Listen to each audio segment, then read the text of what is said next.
Alô? Hoje eu vou fazer a seguinte proposição: há doenças e há doentes. Por que eu estou separando as doenças dos doentes? Um exemplo: uma doença, artrite reumatoide. A característica dessa doença é ser uma artrite crônica, isso significa mais de 3 meses de evolução, em geral simétrica, comprometendo muitas vezes as mãos, portanto, tanto as articulações proximais como as do meio que ficam comprometidas, de uma maneira praticamente simétrica, punhos, joelhos, tornozelos, mais a positividade de um exame chamado fator reumatoide. Esses são os critérios principais: uma artrite crônica, assimétrica e o fator reumatoide positivo. Ainda pode haver outras manifestações na artrite, mas para o que eu quero falar hoje isso é suficiente. Então, pacientes com esses critérios têm na convenção um tratamento praticamente padrão. Se começa com alguns medicamentos, esses medicamentos deverão ser suficientes. Porém, não são suficientes em uma quantidade razoável de pacientes, que aí passam para medicamentos mais agressivos contra a doença, para ver se resolve. Muitas vezes sim, e sempre vai sobrar um pouco de pacientes, um grupo de pacientes que não melhoram, vão dando medicamentos cada vez mais modernos e teoricamente mais poderosos, e mesmo assim sobram pacientes que não tiveram a resposta que nós gostaríamos. Mesmo aqueles que respondem muito bem, o muito bem nem sempre é 100%. Pode sempre sobrar um pouquinho de atividade de doença que faça com que nós usemos outros medicamentos associados para tentar controlar tudo. Então, por que existem doenças e existem doentes? Se a doença é a mesma, por que todos não melhoram do mesmo jeito? Por que tem prognósticos e respostas diferentes aos remédios? Então, a gente muitas vezes usa até essa expressão: cada doente tem a sua doença. E, por isso, nós continuamos buscando medicamentos novos.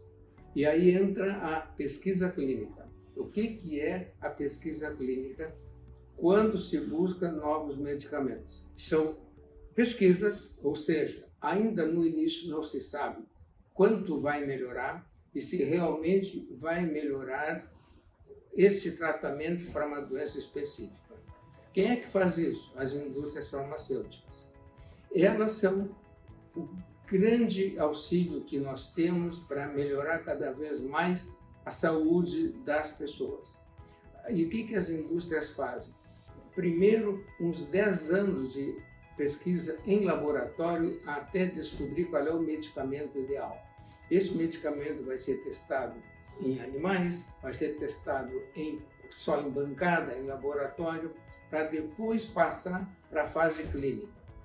A fase clínica, fase 1, também serve para, mesmo em adultos saudáveis, testar o medicamento para ver os efeitos colaterais.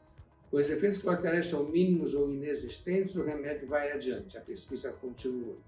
Depois passa para grupos de doentes em pequena quantidade de pacientes, onde se vê que funcionou e que os efeitos colaterais foram leves ou inexistentes na maioria dos casos.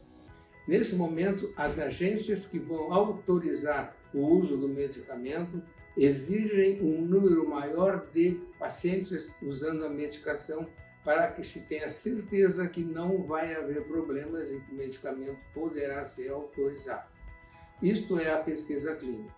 Quando a pesquisa clínica chega nos centros espalhados pelo mundo, e temos aqui em Porto Alegre, a medicação já foi razoavelmente observada como útil.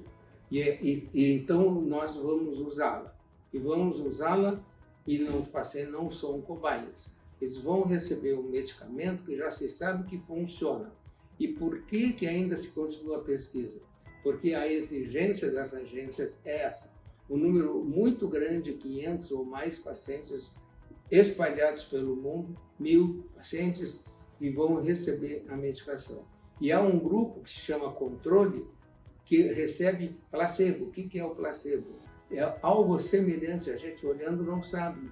Nem o médico sabe, nem o paciente sabe quem é que está no placebo e quem é que está no medicamento da pesquisa. Durante um prazo curto, alguns pacientes vão receber o placebo, mas ao mesmo tempo eles estão recebendo todo o tratamento convencional que se usa para essas doenças. Ele não vai ficar sem nada, ele vai receber tratamento convencional. Depois de, em geral, são 3 meses, às vezes em algumas pesquisas são 6 meses, todos os pacientes passam para a medicação ativa.